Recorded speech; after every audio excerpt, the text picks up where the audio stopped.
नमो अरिहंताणं नमो रत्संगाचरपदय सर्वसाधुभ्य संखेश्वर पास जी पूजिए नरभक्तों लाभ लीजिए मनवांछित पूर्ण सुरधरु जय मां सुत अल्वेसरु नमो अरिहंताणं सप्रोयने जयन मुरे निकासल मंत्रवती पूर्वती निर्मयन पूर्ण वर्षकन कमलित तुमचाय सूर्य को सत्याले सूर्य के जंगल सूर्य सत्याले वही मगर मगर जो सुजान नमो नमो करना सदा करना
नमो आयर्याणां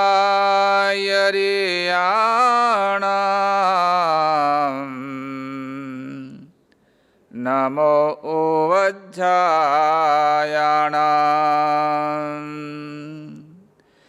नमो लोये सवसाहूणां एषो पंच नमोकार सर्वपावपणासनो मंगलाणं च सविसिं पडमं हवै मंगलम् अर्हन्तो भगवन्त इन्द्रमहिता सिद्धाश्च सिद्धिस्थिता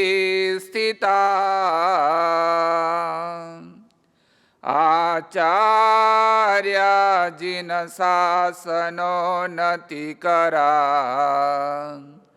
पूज्या उपाध्यायुका श्री सिद्धांत सुपाठिका मुनिवरा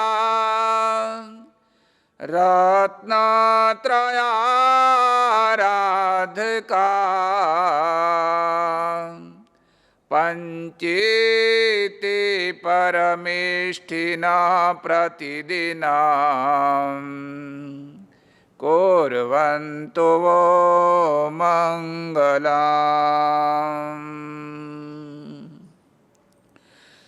नमो दुर्वाररागादि वैरिवारनिवारिणे अर्हते योगिनाथाय महावीराय तायिने ओंकारबिन्दुसयोक्तं नित्यं ध्यायन्ति योगिनः कामदां मोक्षदां चैव ओंकाराय नमो नमः। अज्ञानतिमिरन्धानां ज्ञानाञ्जनशलाकया नेत्रमं येन तस्मै श्रीगुरवे नमः। आत्मरामं गुणागारं वल्लभं लोकवल्लभं समुद्रमोददातारम् इंद्रदीनं नमाम्यहम्। नित्यानन्दं नमाम्यहम्। विराजो मनो वंदे ओम जावनी जाए निस्सहि आए मथेन वंदन तहति। हाँ महाराज इच्छा में खमास मनो वंदे ओम जावनी जाए निस्सहि आए।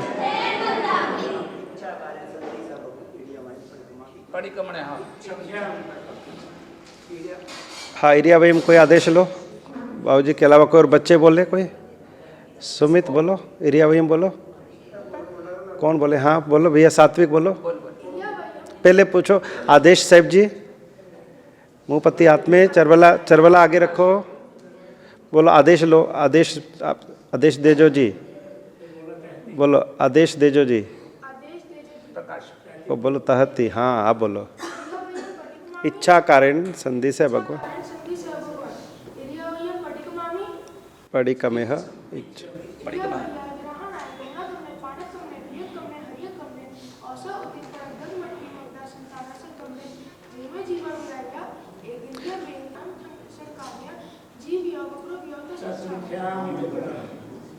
तसूत्री। जो बाद में आए उनको बता देना पोरसी बनाने के लिए।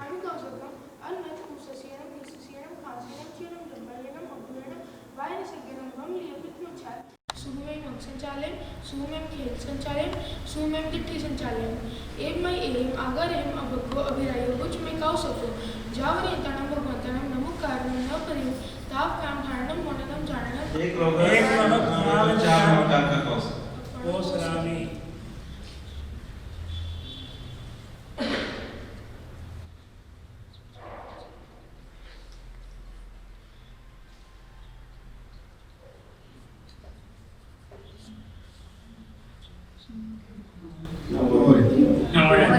लोगों सुचो अवृत्तम तिथेरे जिने अरिहंते किते संजोवी संपिकेगा उसम अजीब जवंदे समोग अभिनंदन समयच ओम अपनं सुभाषण जिने चिंतन पाहम बंदे सुगी इंच बुद्धंतम सिया सिजन श्वास कुचम च विमल मनंदम च हिलंतम संतम च वंदार कुंतु मरम च मल्ल बंदम मुनि सुबन मुचम च वंदामिनी प्रेम पासंतम च मानच एवं माया वित्वा भगवरम ला कहीं जरवन्ना 24 दिन राति 13% इति वन्यमय अजय लोक स्वप्न सिद्ध आरोग्य ही लाभम सवाई उत्तमं दंतु चंदेशने मिले रायचे सोई व्यासेरा सागर वर्ग मेरा सिद्ध सिद्ध मंद इच्छा मी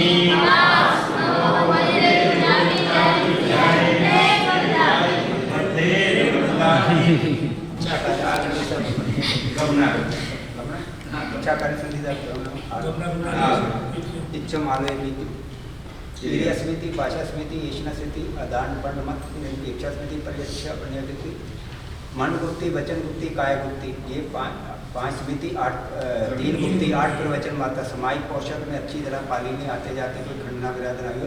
मन वचन काय से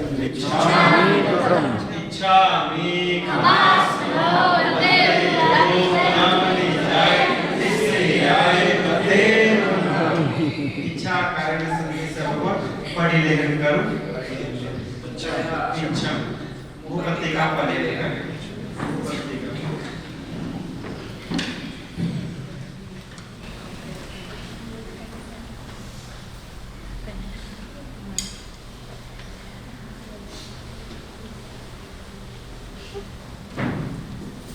चरवले से बाद में उठ के आसन के नीचे की जगह को ले करके आसन लगा के बैठिए। उधर बस अपने नीली हॉल में भेजा पढ़ लेना। कोर्सी बनाने के बाद में कोर्सी के बाद ही ये कर लेना। काजा ले जाना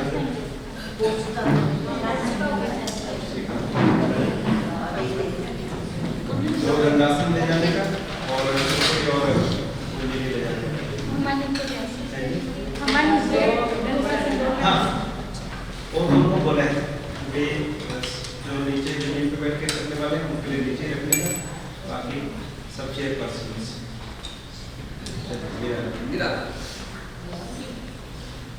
ओंकार बिंदु संयुक्तम नित्यं ध्यायन्ति योगिनः कामदं मोक्षदं चैव ओंकाराय नमो नमः। आत्मारामं गुणाकारं वल्लभं लोकवल्लभं समुद्रं मोददातारम् इंद्रदिन्नं नमाम्यहं नित्यानन्दं नमाम्यहम्।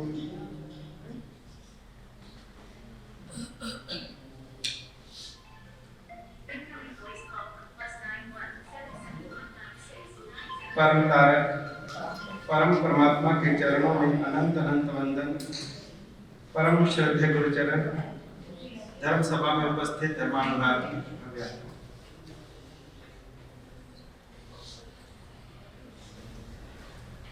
जैन शासन में हमारे जितने भी सूत्र हैं, इन सूत्रों की रचना गणधर भगवंतों के द्वारा हुई है। हमारे आगमों में वर्णित ये जो सूत्रों के मोती हैं, ये सूत्रों के मोती यदि किसी ने दिए हैं तो गणधर भगवंतों ने दिए हैं। ये सूत्र बड़े ही रहस्य गर्भित, ये सूत्र बड़े ही भावों से भरे हुए, एक एक सूत्र में मंत्र है, रहस्य है, भाव है। यद्यपि हम जैसे अज्ञानी जीवों को, हम जैसे अल्प बुद्धि जीवों को ऐसे ज्ञानी भगवंतों के, गणधर भगवंतों के रचे हुए सूत्र भले हमें समझ में नहीं आते। जब समझ में नहीं आएंगे तो उनके रहस्य को हम कैसे पा सकेंगे। लेकिन क्योंकि ये महापुरुषों के द्वारा रचे हुए सूत्र हैं, बीज बुद्धि निधान, बीज बुद्धि निधान, ऐसे गणधर भगवंत जो कि द्वादशांगी की रचना केवल अंतर मुहूर्त में कर लेते हैं। अंतर मुहूर्त में, अंतर मुहूर्त किसे कहते हैं? मुहूर्त कितने समय का होता है? एक मुहूर्त कितने समय का होता है? हैं जी, देखो समाई कितने समय की? 48 मिनट की। तो मुहूर्त साधु जी को पूछो, ओके करेंगे महाराज जी हमारे। हैं जी, महाराज जी आपकी तत्व ज्ञान की क्लास लेंगे रोज। और मुहूर्त क्या है, घड़ी क्या है, काल क्या है, समय किसे कहते हैं, अवली किसे कहते हैं, बहुत सारे ऐसे पारिभाषिक शब्द हैं जिन्हें हमें समझना जरूरी है। मुहूर्त किसे कहते हैं? 48 मिनट को मुहूर्त कहते हैं। ठीक है। तो मुहूर्त और हाँ, वो समय भी समझ नहीं आएगा फिर जी। हाँ, अंतर मुहूर्त क्या हुआ?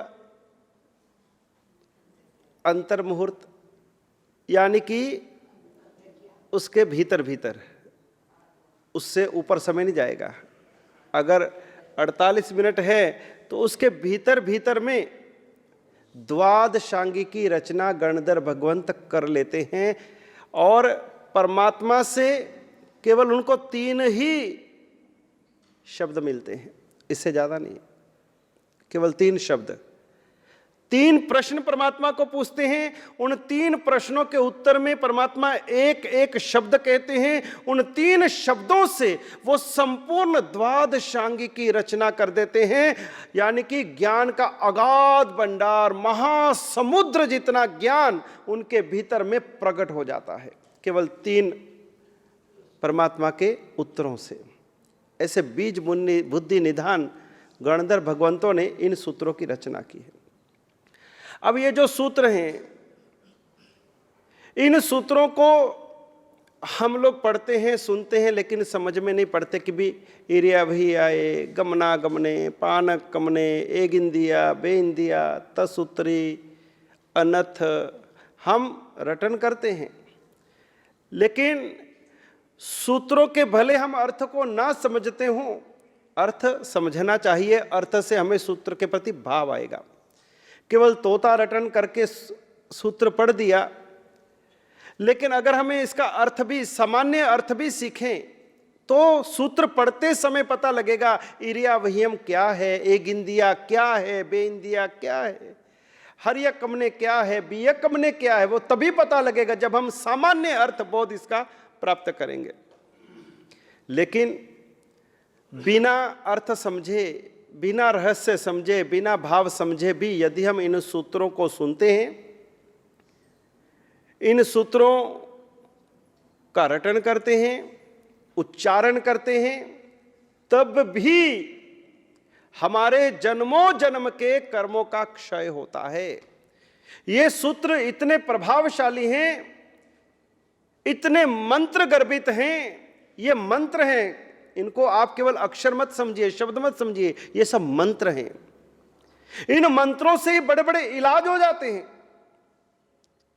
इरिया वहियम की एक माला गिन लेने मात्र से, इरिया वहियम की एक माला गिन लेने मात्र से अगर कोई ऊपर की बाधा हो, कोई ऊपर की हवा हो, तो इरिया वहियम से वो दूर हो जाती है। इरिया वहियम में वो प्रभाव है। एक एक सूत्र में इतनी शक्ति है।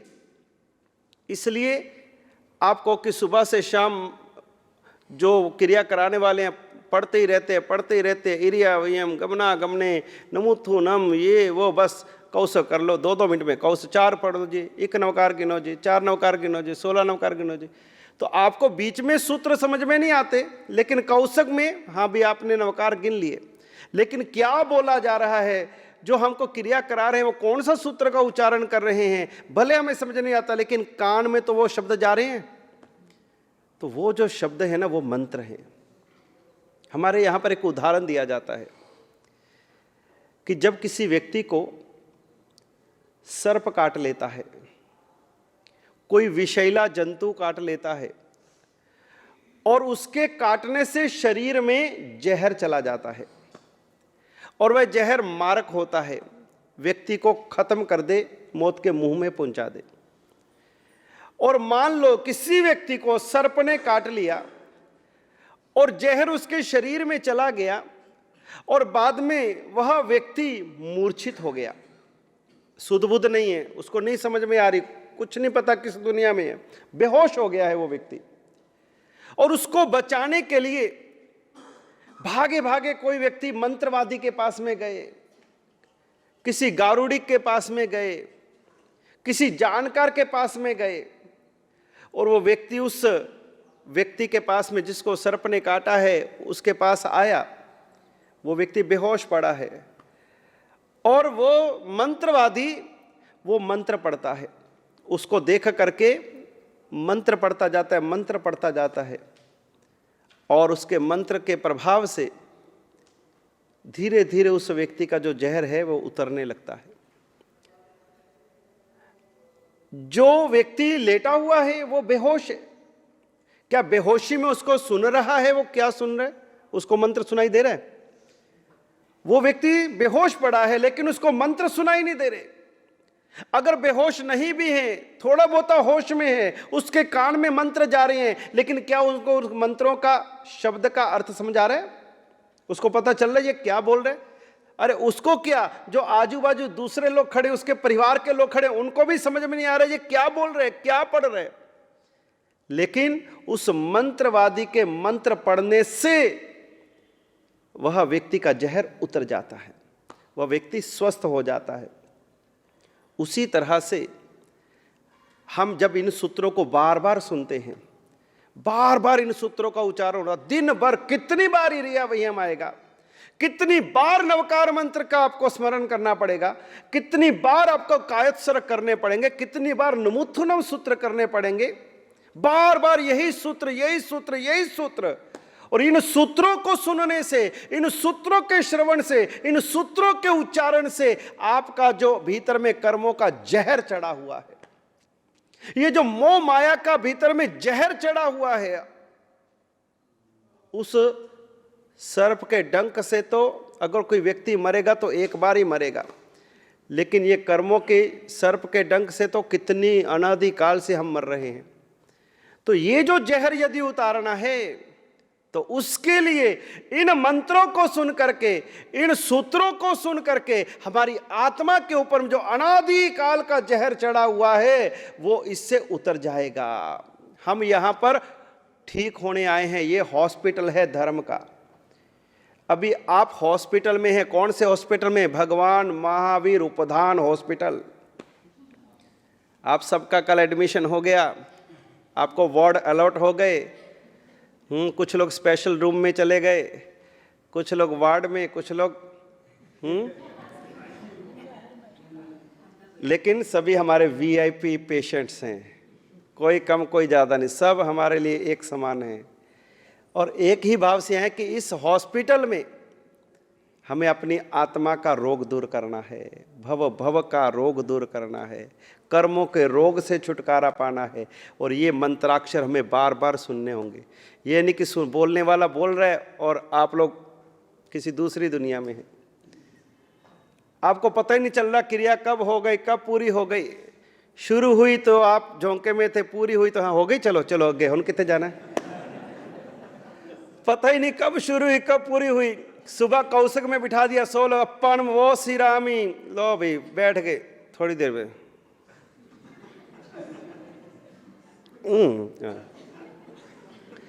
ऐसे ना, ये क्रिया आपकी जागृति पूर्वक।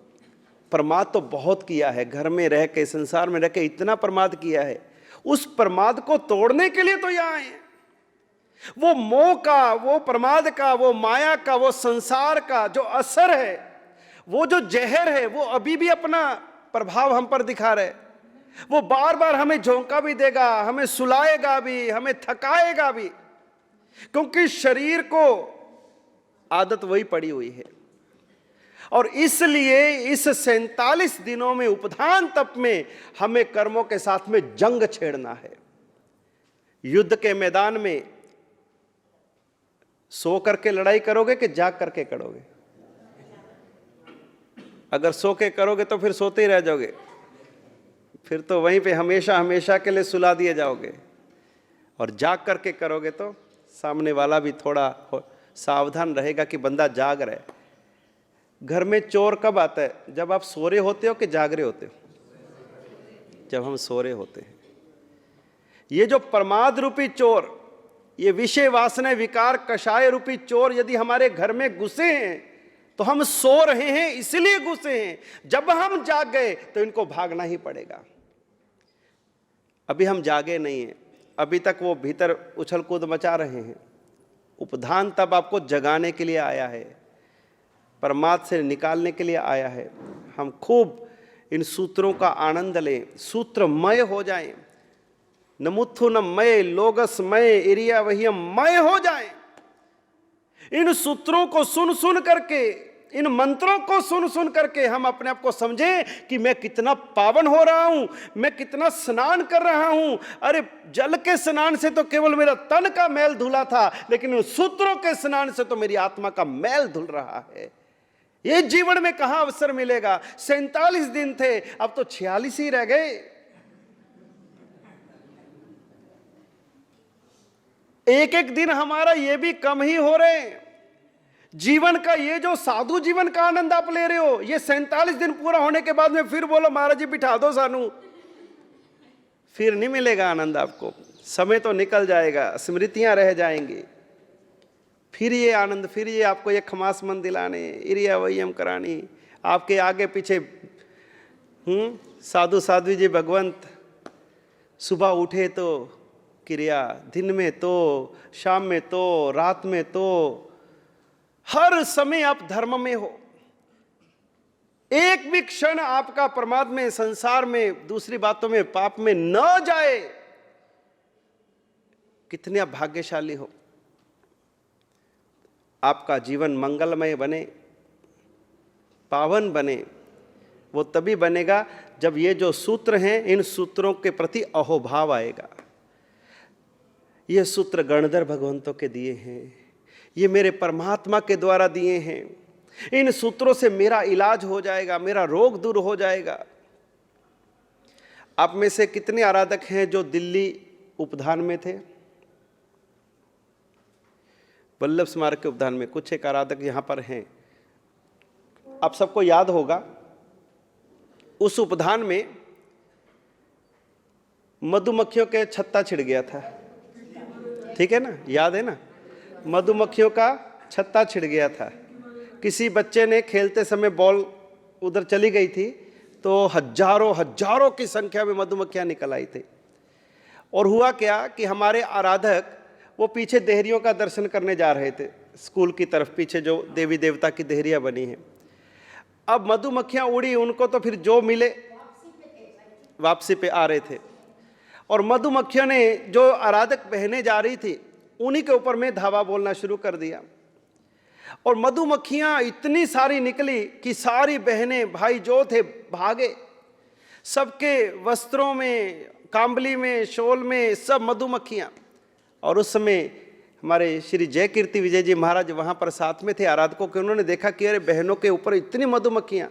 उन्होंने खुद की परवाह नहीं करी, अपनी शॉल उतारी, अपनी चादर उतारी और आराधकों के ऊपर डाल दी कि तुम तो बचो। और उनका पूरा शरीर जब ऊपर से खुल गया तो सारी मधुमक्खियाँ उनके शरीर पर, पूरा सिर, सारा मुंह, पूरा पेट, पूरी पीठ, सारा शरीर ऊपर से नीचे मधुमक्खियों ने उनको घेर लिया, पूरी चिपक गई। भागते भागते भागते सभी उपाश्रय में आए, देखा तो इतनी सारी मधुमक्खियां, कांटे कांटे, हजारों की संख्या में। एक मधुमक्खी काटे तो ये हालत हो जाती है कि बंदा बेहोश हो जाता है, उनको तो सैकड़ों मधुमक्खियों ने काट लिया।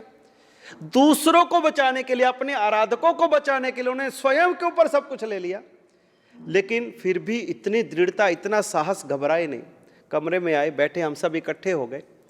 और उसमें अब करना क्या, क्योंकि थोड़ा सा भी जहर अंदर चढ़ जाए तो बंदा मर सकता है, क्योंकि वहाँ तो हजारों डंक उनको लगे, कान के अंदर तक, नाखूनों के यहाँ पूरे पेट में, पीठ में, सिर के ऊपर में, कानों में, तो पूरा शरीर उनका ऐसा। हम तो आंखों से ये चीज़ देखें। और उस समय मंत्र का प्रभाव क्या होता है, मंत्र की शक्ति क्या होती है। आपको लगता है नवकार मंत्र गिनने, इसमें क्या कुछ मालूम तो पड़ ही नहीं रहा कि नवकार मंत्र के प्रभाव तो दिख ही नहीं रहा। इतने पाठ कर लिए, इतना कर लिया, लेकिन उस समय मंत्र का प्रभाव पता चलता है। हमारे साध्वी जी महाराज, साध्वी प्रिय धर्माश्री जी महाराज, इनके पास में एक मंत्र है। और योग की बात है कि वो मंत्र भी इन्होंने ऐसा कि अगर किसी को ऐसी मधुमक्खी काटी हो और उस समय यदि ये मंत्र पढ़ करके और उसको फूंक मारते हैं तो उसका जहर उतर जाता है, जहर चढ़ता नहीं है।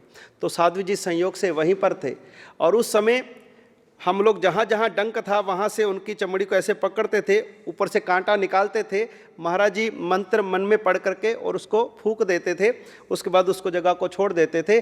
सैकड़ों बार महाराज जी ने मंत्र पढ़े और डंक निकाले, और जो एक मधुमक्खी के काटने से पूरा शरीर इतना मोटा हो जाता है, उनको सैकड़ों मधुमक्खियों के डंक निकालने के बाद में भी आधे घंटे के बाद में महाराज जी आपको क्रिया कराने के लिए आ गए थे।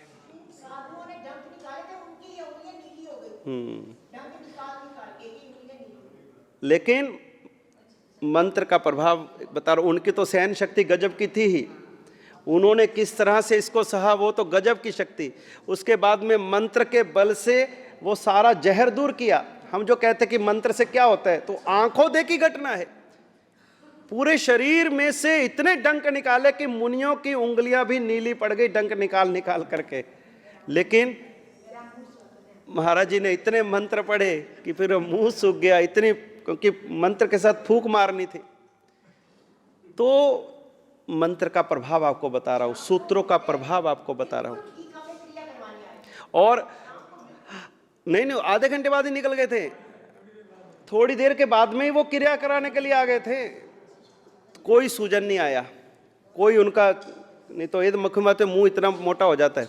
लेकिन ये है उनकी सहन शक्ति, उनकी जो एक आराधकों को आराधना कराने से जो उनको भी सहाय हुए, उनका जो संयम बल, उनका जो अपना जप तप का बल, और साथ में गुरु का आशीर्वाद और साध्वी जी मरसेप का मंत्र का बल, और उससे ये सारा, ये तो आंखें देखी घटना है। तो ये मंत्रों का बल इतना होता है। हम ये ना समझें कि ये सामान्य सूत्र हैं, सामान्य मंत्र है, नवकार मंत्र तो इतना बचपन से गिना है कि हो जाना है नाल, अब पता नहीं कितनी देर बोलते जा रहे, ऐसा नहीं। अहोभावपूर्वक कोई भी क्रिया करो, खूब अहोभावपूर्वक करो, तो आपके जीवन में वो चमत्कार दिखाएगी, तो आपके जीवन में वो घटित होगी। ये सूत्र, ये मंत्र गणधर भगवंतों के द्वारा रचित हैं, कोई सामान्य व्यक्ति के द्वारा रचे हुए नहीं हैं। तो इसलिए आपको सौभाग्य मिला है उपधान तप में ऐसे सूत्रों की आराधना करने का, ऐसे मंत्रों की आराधना करने का, मंत्रमय हो जाना है, तब जाके आपको उपधान का सच्चा आनंद आप लूट पाओगे। आज आपकी पहली नीवी है, आज आपका ज़्यादा समय नहीं लेंगे। अभी देववंदन आप करेंगे, 15 मिनट आपको देववंदन में लगेंगे। उसके बाद में पचखान पारने की विधि 5 मिनट की 20 मिनट लगेंगे। 12:10 पे आपका पूरी मुड आ जाएगा और पूरी मुड में आपको पचखान पराएंगे। पचखान पारने के बाद में आपको आपके ये क्रिया के वस्त्र आपको चेंज करने हैं, भोजन के वस्त्र जो दूसरे हैं आपके पास में वह धारण करने हैं, और बर्तन आपके पास में जो हैं वह बर्तनों की आपको पड़लेहना करनी है। पुंजनी है यहाँ पर, उधर भी है, इधर भी पुंजनी है। पुंजनी है किससे? हाँ, वैसे पुंजनियाँ भी पड़ी हैं। हाँ, तो रुमाल भी अंदर रखा हुआ है, और वाइट रुमाल भी है, पतला भी है, जाड़ा रुमाल भी है। तो आपको पहले इरियावहियम करके स्थापना जी के आगे और पड़लेहन आदेश लेके पड़लेहन करूं करके, उसके बाद में बर्तनों को आपको पड़लेहन करना है, चाहे थाली है, चाहे कटोरी है, चाहे गिलास है, चाहे चम्मच है। पड़लेहन करके उसको थैली में डाल करके, थैली का भी पड़लेहन करके उसको थैली में डाल करके आपको वहाँ पहुँच जाना है निवि हॉल में। निवि हॉल में जैसे आपको बताया, एंट्री करते समय जैना मंगल ये शब्द आपको उच्चारण करना है। क्या बोलेंगे? जैना मंगल, ये करके आपको अंदर जाना है। वहाँ पर आपकी पड़लेहन की जो होनी है वो सब वहाँ पर हो चुकी होगी, और वहाँ जा कर के आपको इरियावहियम करनी है, क्योंकि 100 कदम से ज़्यादा है। वहाँ जा कर के भी आराधक अपनी इरियावहियम, स्थापना जी वहाँ पे होंगे, वहाँ पे इरियावहियम और गमनागमने ये 2 पाठ आपको वहाँ पर जा कर के करने हैं। फिर आप अपने स्थान के ऊपर में बैठ जाइएगा।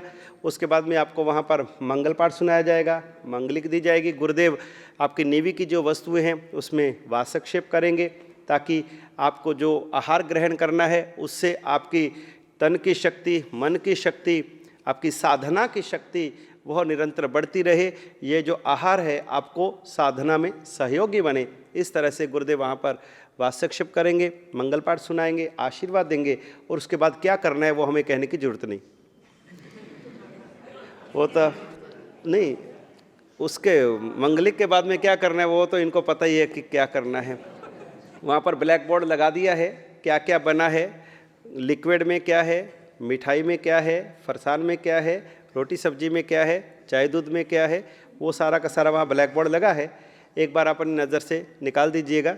कोई चीज़ आपको, हाँ, तो आपको ध्यान रहेगा कि ये चीज़ मुझे लेनी है, ये चीज़ नहीं खानी, ये चीज़ मुझे लेनी है। द्रव्य संक्षेप का गुरुजी ने बोला है कि वहाँ पर 25-30 जो भी आइटमें होंगी उसमें से आपको कितनी वापरनी है, 25 की 25 वापरनी है तो कोई दिक्कत नहीं।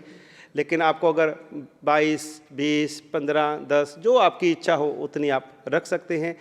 आज आम्बिल करने के भी आराधक हैं तो उनके आम्बिल की व्यवस्था भी वहाँ पर रहेगी, नीवी की व्यवस्था भी वहाँ पर रहेगी। और इसके अलावा जिनके उपवास लिया हुआ है, उपवास वाले भी आराधक हैं जिन्होंने अब क्रमिक अट्ठम की लड़ी चालू हुई है तो उनको तो पानी वापरना है। इसके अलावा अभी आप वापस आने के बाद में वहाँ से वापस वहाँ पर जब आपकी थाली है, कटोरी है, उसको धोने के बाद में वहीं बैठे बैठे पानी से धो करके उसको वापर लेना है। उसके बाद में आपको एक रुमाल दिया है, वो रुमाल थाली के अंदर ही रखा हुआ है, वो पोंछने के लिए दिया है ताकि आप थाली को सुखा दे, गिलास को सूखा कर दे। फिर बाहर आएंगे तो वैसे मैंने किशोर जी को बोला है कि वहाँ पर बर्तन साफ़ करने के लिए गर्म पानी रखें, एक में सरफ का पानी और एक में गर्म पानी साफ़ सादा, तो उसमें से थाली बर्तन निकाल करके वो आपको पकड़ा दे, जिससे कि आप अपना पोंछ करके सब हो जाएगा, आप अपना इधर आ जाए। यहाँ आने के बाद में आपको चैत्य वंदन करना है। इरियावह्यम गमनागमने, ये करके स्थापना जी के आगे खुला करके स्थापना जी को आपको चैत्य वंदन करना है जग चिंतामणि से। जग चिंतामणि से लगा के जय वियराय तक, बस पूरा नहीं, अरिहंत चयनम नहीं आएगा। जग चिंतामणि से जय वियराय संपूर्ण एक चैत्य वंदन आपको करना है। और चैत्य वंदन के बाद में फिर आप अपना माला वाला गिननी है तो आप गिन सकते हैं, स्वाध्याय करना है, कुछ सीखना है वो आप कर सकते हैं। जो बहनों ने पोरसी नहीं बनाई वो पोरसी बना लीजिए। काय के लिए?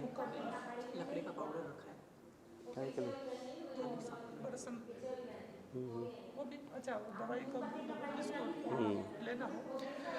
और वहाँ पर लकड़ी का बूरा रखा है, उससे आप थाली पोंछ करके साफ कर सकते हैं। ठीक है, थाली का लकड़ी का बूरा, उसको अपने थाली और कटोरी में डाल दिया तो आपकी थाली कटोरियाँ साफ चकाचक हो जाएंगी।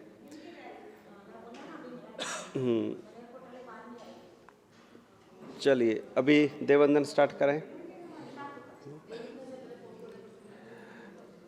हाँ, पोरसी वाले अपनी विधि कर लो, बाकी देववंदन स्टार्ट करते हैं। हाँ तेरे तो कल दूसरा उपधान का प्रवेश है। कल कुछ नए आराधक आपके बीच और जुड़ जाएंगे, वह भी आराधक आप में शामिल हो जाएंगे कल से। उसके बाद में भी कुछ आराधक और भी आते रहेंगे। हाँ तो पहले आना चाहिए ना, देखो जो लोग लेट आए हैं, अब पोरसी किया, अब तो 60 पोरसी आ गई।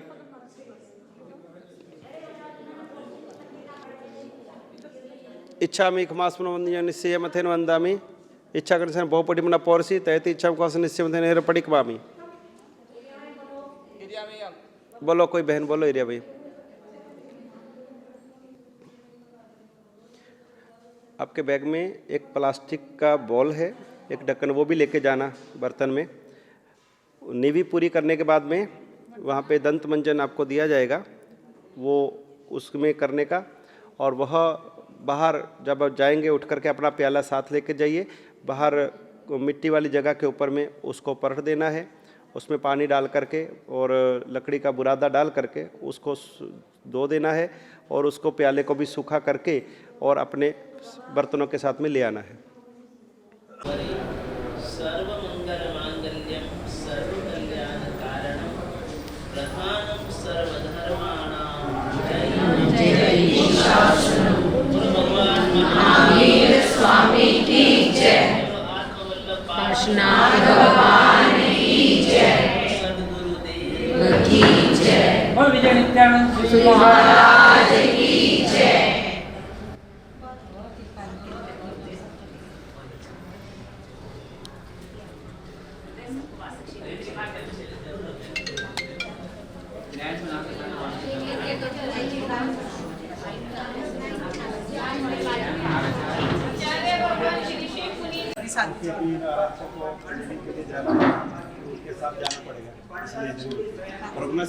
हाँ जी, वो कह रहे थे वो ठीक नहीं है उधर। मंडल का नाम क्या? तरुणी मंडल, आत्म तरुणी मंडल। आत्म तरुणी मंडल। महीने महीने कार्यक्रम रहता है। हाँ जी, हाँ जी।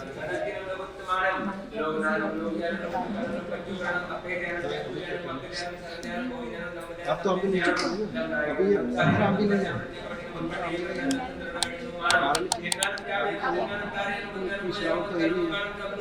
एक विषय तो यही तो है जो रिसीव करेगा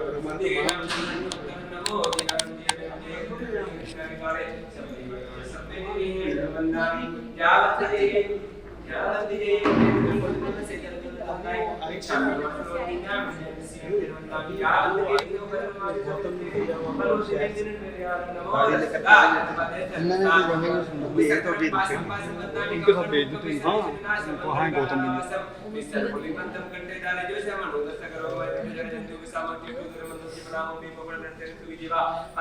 देखो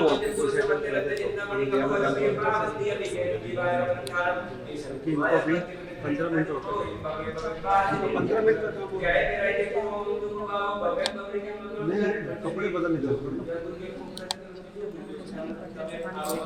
सारे जेंट्स वाले भी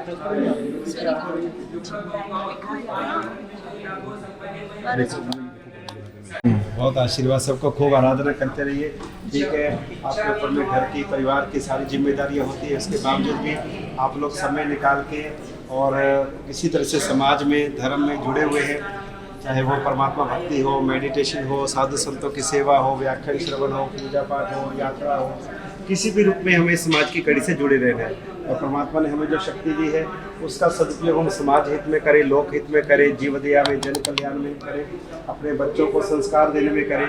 अगली पीढ़ी को संस्कार देना बहुत जरूरी है और सबसे ज़्यादा जिम्मेदारी माताओं बहनों पे होती है। भाई तो सुबह निकल के रात को आते हैं तो वो तो बच जाते हैं और हम टीचर्स के भरोसे बच्चों को छोड़ देते हैं। आजकल स्कूलों में बच्चों को वो संस्कार नहीं मिलते हैं, एजुकेशन मिलते हैं, संस्कार नहीं देते। तो वो जो हमारा पक्ष जो कमज़ोर हो रहा है उसको हमें वापस संभालना होगा। हमें अपने बच्चों के लिए समय निकालना होगा, उनको अपने पास बिठा करके कुछ ऐसी कहानियाँ, कुछ ऐसी चीज़ें, कुछ ऐसी प्रेरणाएँ अपने बच्चों को दे ताकि वो मोबाइल में से निकल करके और हमारे साथ जुड़ सके। बहुत ज़रूरी है अगले वाली पीढ़ी को हमें परमात्मा से, गुरुओं से जोड़ना, धर्म से जोड़ना, तभी हमारा जैन धर्म सुरक्षित रहेगा, हमारे परिवारों की परंपरा सुरक्षित रहेगी। वो सारी जिम्मेदारी आप सबके ऊपर है। आपका जी होगा होगा, बिल्कुल सुख साता साहिब जी। हाँ बिल्कुल, अच्छा है। आप बैठ जाते उद्यान में। अभी गुरुदेव ने भी यही बोला है।